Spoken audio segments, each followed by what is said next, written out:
हरे कृष्णा। आज की हमारी वीडियो का टाइटल है क्या थे कंस को वसुदेव जी के उपदेश। पिछली वीडियो में हमने देखा था सुखदेव गोस्वामी जी परीक्षित महाराज को बता रहे थे कि कैसे आकाशवाणी ने कंस को संबोधित करते हुए कहा था कि जिस देवकी को तुम बड़े स्नेह से उसके पति के घर भेज रहे हो, इसी का 8वां गर्भ तुम्हारा वध करेगा। कंस ने जब यह आकाशवाणी सुनी तो उसने घोड़ों की लगाम छोड़कर देवकी के केश पकड़ लिए और दाहिने हाथ में तलवार लेकर वह अपनी बहन को मारने के लिए तैयार हो गया।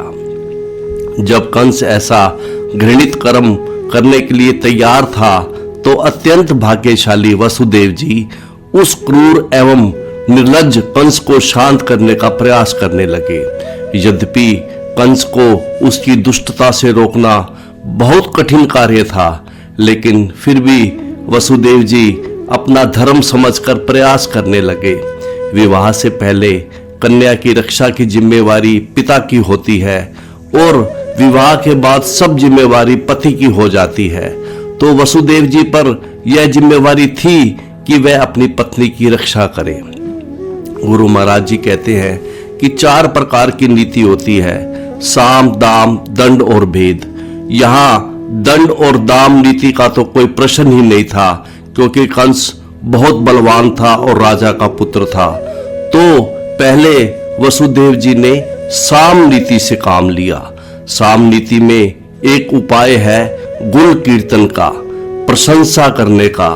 भले ही सामने वाला खल हो, दुष्ट हो, लेकिन फिर भी साम नीति यह है कि उस दुष्ट का भी गुण कीर्तन करना चाहिए, उसको प्रसन्न करना चाहिए। तो वसुदेव जी कंस की प्रशंसा करने लगे। वसुदेव जी कहते हैं कंस से, हे कंस, बड़े बड़े शूरवीर आपके गुणों की प्रशंसा करते हैं, आपकी वीरता की प्रशंसा करते हैं, आप प्रशंसनीय गुण वाले हैं, आप भोजवंश की कीर्ति को बढ़ाने वाले हैं। यदि आप अपनी बहन का वध नहीं करेंगे तो इससे आपका यश बढ़ेगा। यश कैसे बढ़ेगा? यश ऐसे बढ़ेगा कि आपने अपनी शत्रु की माता का भी वध नहीं किया। आप जैसा गुणी व्यक्ति, आप जैसा योग्य व्यक्ति कैसे एक स्त्री का वध कर सकता है, और उस पर भी वह स्त्री यदि बहन हो और उस पर भी उसके विवाह के उत्सव में। तो इस प्रशंसा का असर यह हुआ कि कंस ने कम से कम तलवार चलाई नहीं। कंस रुक गया, वसुदेव जी को सुनने लगा। वसुदेव जी को एक अवसर मिल गया कंस को उपदेश करने का। मानो कंस कहे वसुदेव जी से, तुमने आकाशवाणी नहीं सुनी क्या? इसका 8वां गर्भ मुझे मारेगा, तो क्यों ना मैं ही इसका वध कर दूं। मैं अपनी मृत्यु से डरता हूं, अपनी मृत्यु टालने के लिए इसका वध करना चाहता हूं।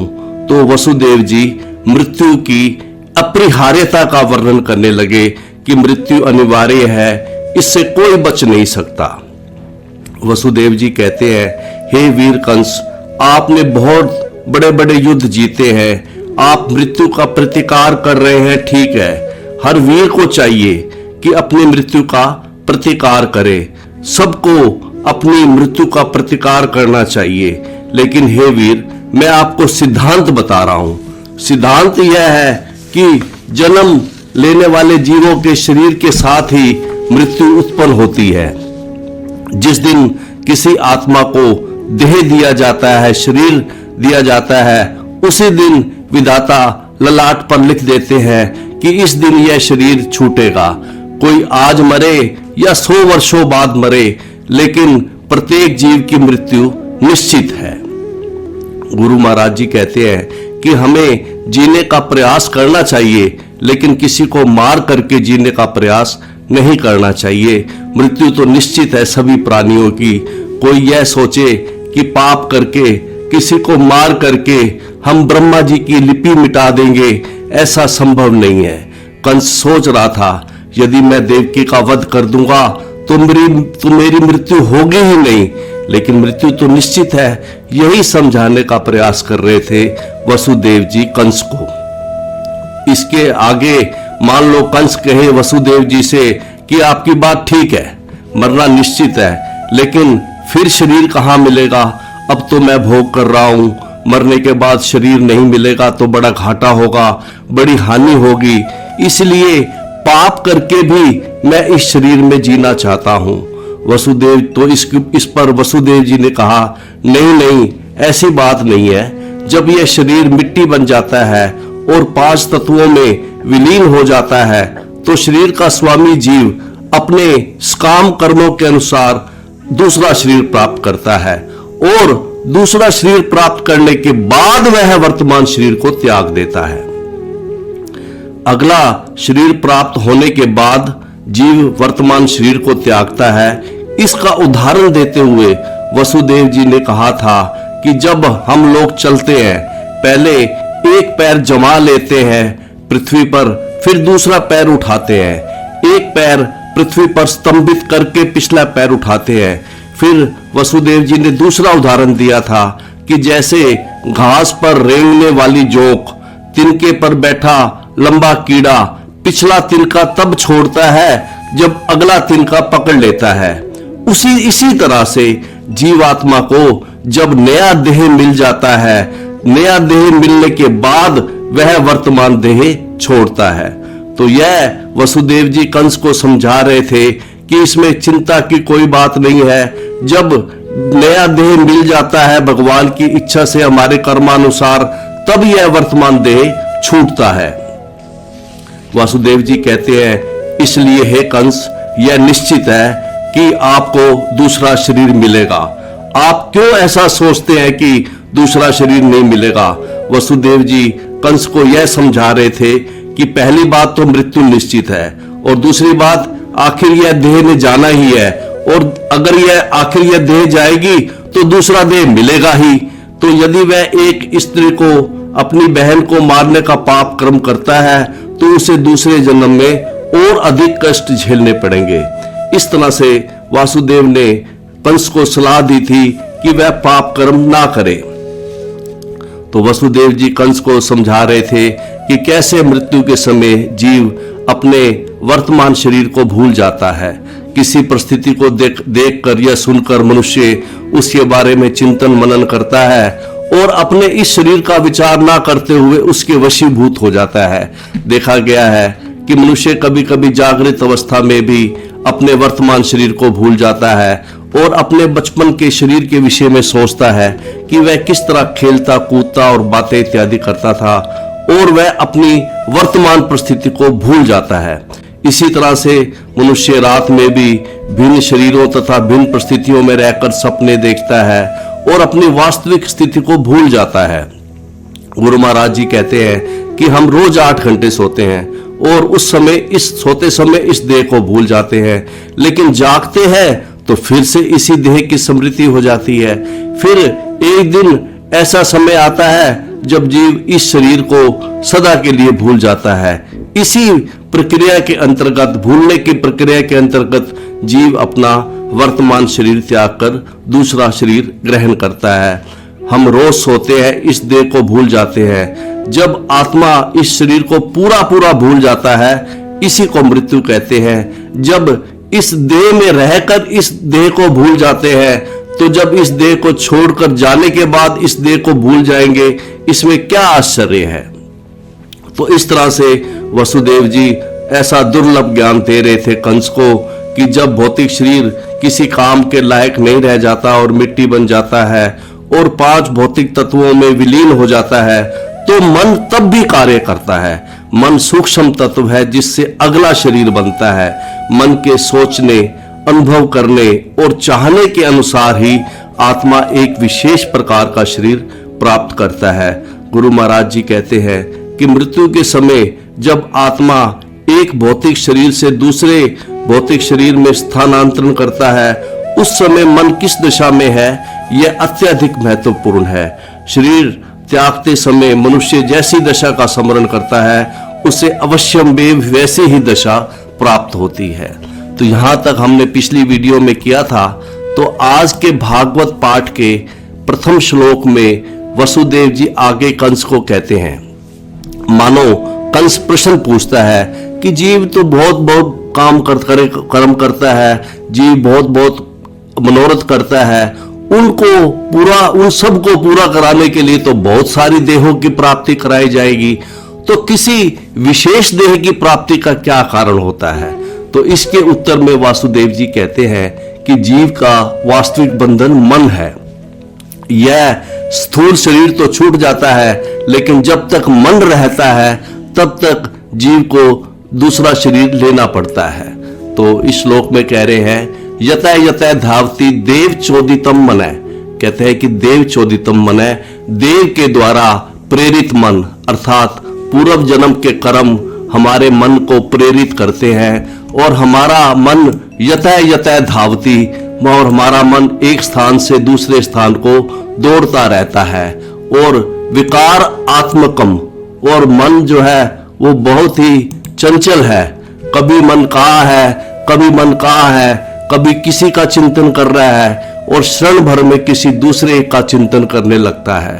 और चिंतन करते करते जब आप पंचसु, जब चिंतन करते करते जब देह त्याग का समय आता है तो गुणेशु माया रचितेषु देहि असु, उस समय मन जिस देह का चिंतन करता है प्रपद्य मानस है तेन जायते, मन तब मृत्यु के समय मन जिस देह का चिंतन करता है वो वही देह वह प्राप्त करता है। मृत्यु के समय मन की सोच, भावना और इच्छा के अनुसार ही व्यक्ति को एक विशेष शरीर प्राप्त होता है। तो इसके सरलार्थ में गुरु महाराज जी ने लिखा है कि मृत्यु के समय मनुष्य काम कर्मों में निहित मन के सोचने के, अनुभव करने और चाहने के अनुसार ही शरीर प्राप्त, अगला शरीर विशेष प्राप्त करता है। दूसरे शब्दों में मन के कार्यकलापों के अनुसार ही हमें शरीर मिलता है और उसी के कार्यकलापों के अनुसार ही हमारा शरीर विकास करता है।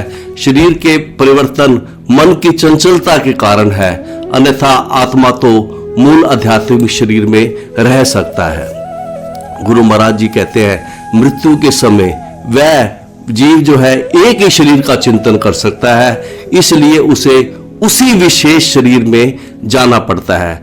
जैसे कोई मान लो भौतिक जगत में हम देखते हैं, जैसे कोई फोटो ले रहा हो, जैसे लास्ट में जब वह क्लिक दबाएगा फोटो लेने वाला तो अंत में स्थिति जैसी स्थिति होगी वैसी ही फोटो आएगी। हम देखते हैं फोटो खींचते हुए फोटोग्राफर कहता है कि जरा हंसिए, तो फोटो हंसते हुए आती है। इसी तरह से लास्ट में मृत्यु के समय हमारा मन जिस शरीर का चिंतन करेगा वैसा ही शरीर हमें प्राप्त होगा। अतः भव सागर मनोर्थों एवं विभिन्न शरीरों में स्थानांतरण के सागर में सर्वप्रथम मन को वश में करना सबसे जरूरी है। इसकी व्याख्या करते हुए गुरु महाराज जी कहते हैं कि जब भौतिक शरीर काम के लायक नहीं रहता और मिट्टी बन जाता है और 5 तत्वों में विलीन हो जाता है, तो भी उस समय मन तब भी कार्य करता है। मन सूक्ष्म तत्व है जिससे अगला शरीर बनता है। मन के सोचने, अनुभव करने और चाहने के अनुसार ही आत्मा एक विशेष प्रकार का शरीर प्राप्त करता है। इसलिए मन को सदा कृष्ण संबंधी कार्यों में पूरी तरह लीन रखना चाहिए। मृत्यु के समय जब आत्मा एक भौतिक शरीर से दूसरे भौतिक शरीर में स्थानांतरण करती है, उस समय मन किस दिशा में है यह अत्यधिक महत्वपूर्ण है। शरीर त्यागते समय मनुष्य जैसी दशा का स्मरण करता है उसे अवश्य में वैसी ही दशा प्राप्त होती है। लेकिन मन तो चंचल है और बड़े जोर से बदलता है। भगवत गीता के 6 अध्याय के 34वें श्लोक में अर्जुन ने भी स्वीकार किया है कि चंचलम ही मन कृष्ण परमार्थी बलवृद्धम, कहते हैं कि मन को वश में करना बिल्कुल भी संभव नहीं है। अर्जुन कहते हैं यह कार्य उतना ही कठिन है जितना कि वायु को वश में करना। उदाहरणार्थ यदि कोई नदी या समुद्र में नाव में बैठकर वायु के सहारे जा रहा हो और वायु नियंत्रण से बाहर हो तो नाव डगमगाने लगेगी और इसे संभाल पाना मुश्किल हो जाएगा। हो सकता है यह उलट भी जाए। अतः इस संसार रूपी भव सागर को पार करने के लिए सर्वप्रथम मन को वश में करना चाहिए। यदि मन भक्ति योग में लगा रहेगा तो कृष्ण की कृपा से इसे आसानी से वश में किया जा सकता है। इसीलिए श्री चैतन्य महाप्रभु ने भी संस्तुति की है कि हरे नाम हरे नाम हरे नाम एव केवलम। मनुष्य को चाहिए कि भगवान के पवित्र नाम का निरंतर कीर्तन करे, क्योंकि भगवान का नाम भगवान से अभिन्न है।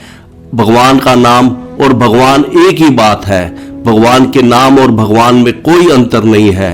मनुष्य चाहे तो हरे कृष्ण मंत्र का निरंतर कीर्तन करते हुए अपने मन को श्री कृष्ण के चरण कमलों में स्थिर कर सकता है। नहीं तो मन तो इंद्रिय भोग के लिए चंचल होता रहेगा और मनुष्य को एक शरीर छोड़कर दूसरा शरीर धारण करते रहना होगा। तो अगले श्लोक में वसुदेव जी कंस को आगे उपदेश देते हुए कहते हैं कि ज्योति यथा एव उदक पार्थिवेषु अदय। कहते हैं कि जब आकाश में बहुत सारे नक्षत्र हैं, जैसे सूर्य, चंद्रमा, बहुत सारे ज्योतिपुंज हैं, और ये ज्योतिपुंज तेल या जल जैसे तरल पदार्थों में प्रतिबिंबित होते हैं। मान लो किसी बर्तन में जल या तेल भरा हुआ हो और बर्तन को रख दे जमीन पर, तो चंद्रमा का प्रतिबिंब पड़ता है उस जल में या तेल में। चंद्रमा प्रतिबिंबित होता है। ऊपर देखते हैं तो चंद्रमा बिल्कुल स्थिर दिखाई देता है, चंद्रमा में कोई कंपकपी नहीं होती।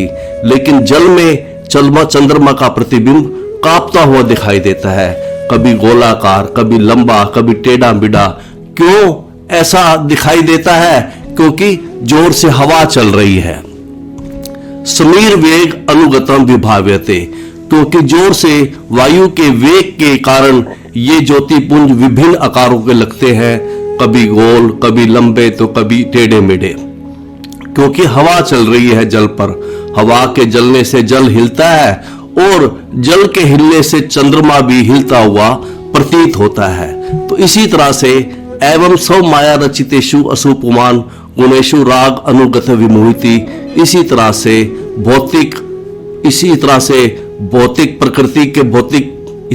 प्रकृति के भौतिक गुणों से विचलित होने के कारण जीवात्मा मनोरथों के द्वारा मोहग्रस्त हो जाता है।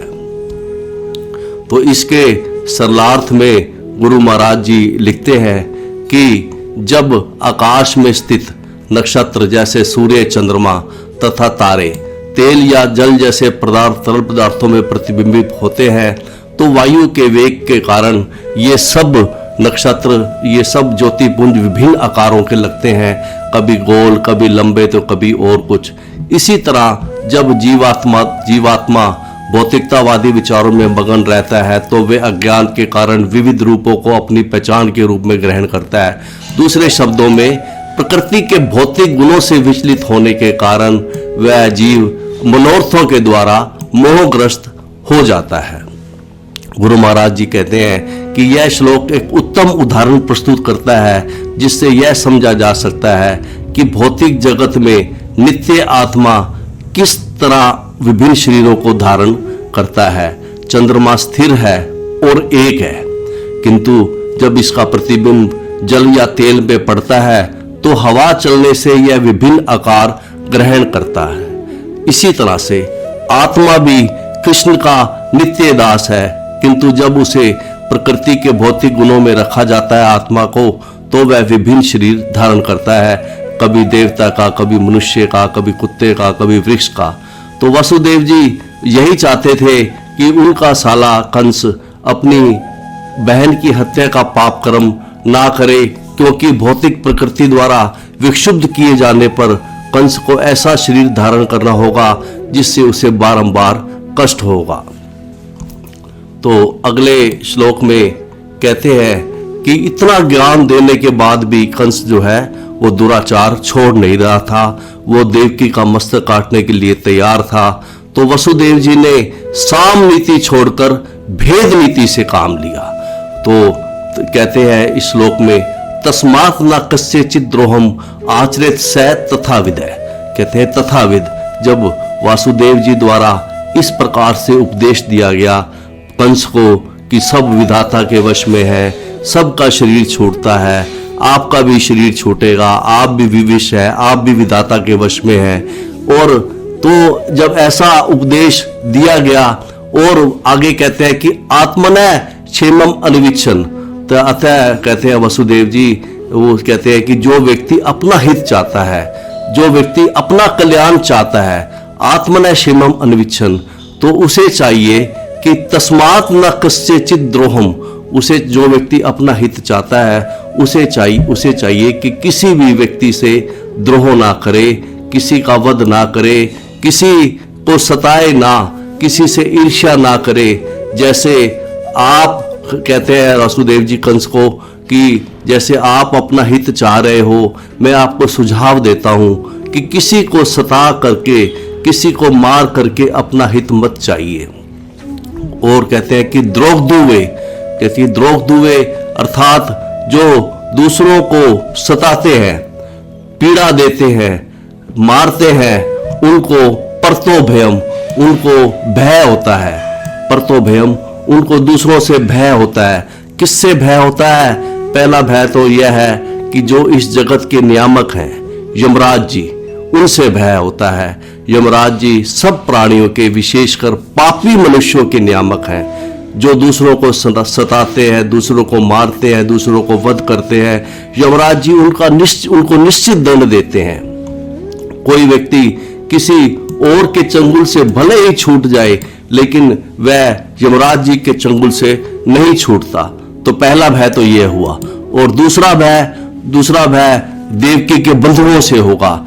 इसके पिता, इसके भाई अभी जीवित है, मैं भी बदला लेने की कोशिश करूंगा, भले ही आज मैं कमजोर हूं, पर हो सकता है कुछ समय बाद भगवान की कृपा से मैं बदला चुका लूंगा।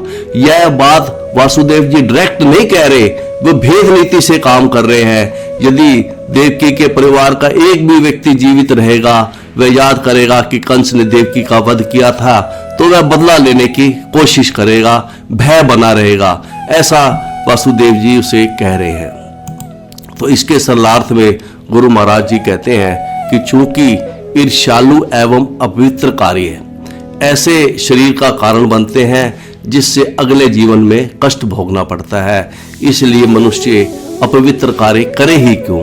अपने कल्याण को ध्यान में रखते हुए मनुष्य को चाहिए कि वह किसी से ईर्ष्या ना करे, क्योंकि किसी को सताए ना, किसी का वध ना करे, क्योंकि ईर्ष्यालु व्यक्ति को इस जीवन में और अगले जीवन में अपने शत्रुओं से सदा हानि का भय बना रहता है। गुरु महाराज जी कहते हैं कि यह देखा गया है, इस संसार में कोई व्यक्ति कितना भी बलवान हो, यदि किसी निर्दोष व्यक्ति का वध कर देता है तो उसी समय उसके जीवन में भय आ जाता है, वह खुलेआम नहीं घूम सकता। और जिसने किसी का वध नहीं किया, किसी को सताया नहीं है, वो बिना अस्त्र के, बिना सिक्योरिटी के घूमता रहता है। वसुदेव जी कंस को कह रहे हैं कि इस तरह से देवकी का वध करने पर तुम्हारा परलोक भी बिगड़ जाएगा और इस लोक में भी तुम्हें अपने शत्रुओं से सदा हानि का भय बना रहेगा। दृष्ट भय तो होगा देवकी के संबंधियों से और अदृष्ट भय यमराज जी से होगा। दूसरों को सता करके अपना हित होगा, ऐसा हो नहीं सकता। इससे तो बेटर है आप देवकी को जीने दीजिए। 7 पुत्र जब हो जाए तो 8वां पुत्र जब हो जाए तो आप देवकी के उस पुत्र से मित्रता बढ़ाइए, स्नेह कीजिए।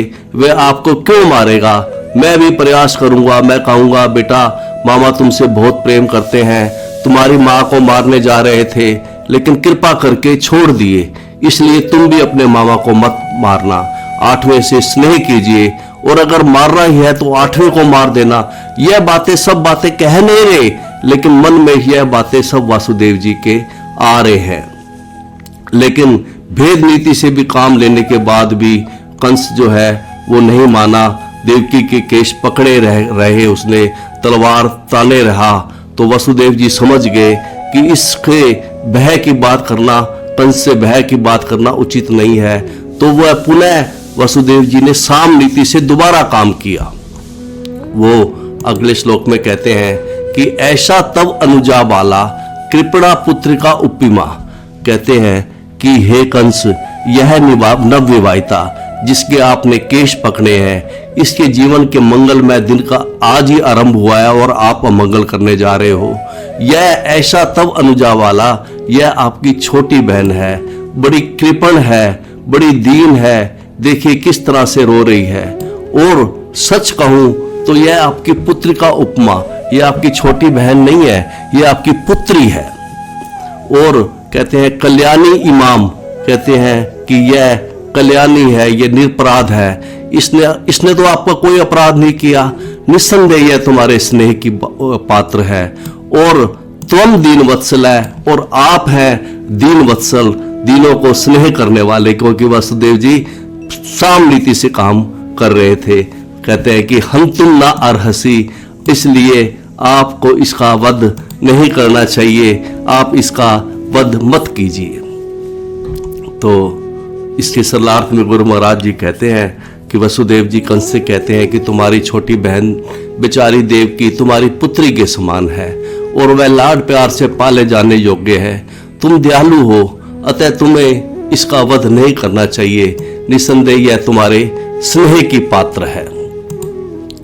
तो अगले श्लोक में जब इतना बोला, ऐसा ज्ञान दिया, तो अगले श्लोक में सुखदेव गोस्वामी जी कहते हैं एवं स साम भी बेदे बोध्यमान अपि दारुण है।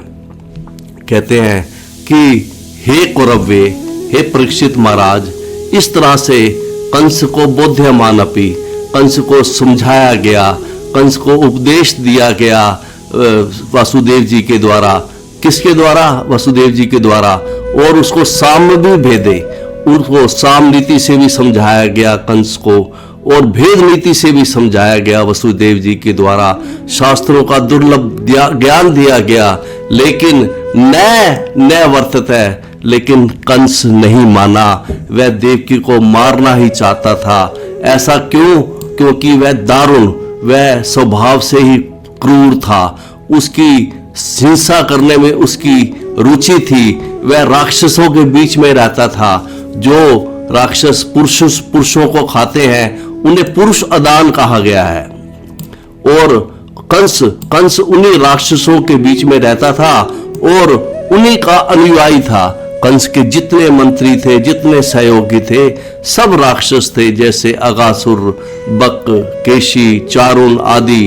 तो नहीं माना कंस, वो देवकी पर तलवार ताने रहा।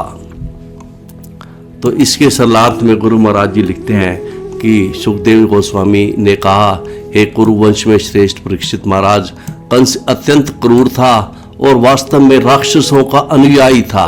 अतएव वासुदेव जी के सदुपदेशों से उसे ना तो समझाया बुझाया जा सकता था, ना ही भयभीत किया जा सकता था, क्योंकि उसे इस जीवन में या अगले जीवन में पाप कर्मों के फलों की कोई चिंता उसे नहीं थी। तो इस तरह से गुरु महाराज जी कहते हैं कि कंस जन्म से ही राक्षस था और राक्षसों के बीच रहते रहते वह और क्रूर हो गया था। यह कंस जो है राक्षस के द्वारा ही पैदा हुआ था। नाम भर के लिए यह उग्रसेन जी का बेटा था। उग्रसेन जी का रूप धारण करके एक राक्षस ने इसे पैदा किया था। कंस पूर्व जन्म में भी काल नेमी नाम का राक्षस था और राक्षसों की अब संगति में रहता था। तो वो पूर्व संस्कार से भी राक्षस था, जन्म से भी राक्षस था और संगति से भी राक्षस था। तीनों से वह राक्षस था, राक्षसों का अनुयायी था। इसलिए वो नहीं माना, वो देवकी के ऊपर तलवार ताने रहा। तो इस तरह से जो कंस के क्या उपदेश थे ये हमने आज की सीटिंग में लिए हैं। तो आगे कैसे बचाएंगे वसुदेव जी देवकी को, इसको हम अगले सीटिंग में लेंगे। तो तब तक के लिए हरे कृष्णा।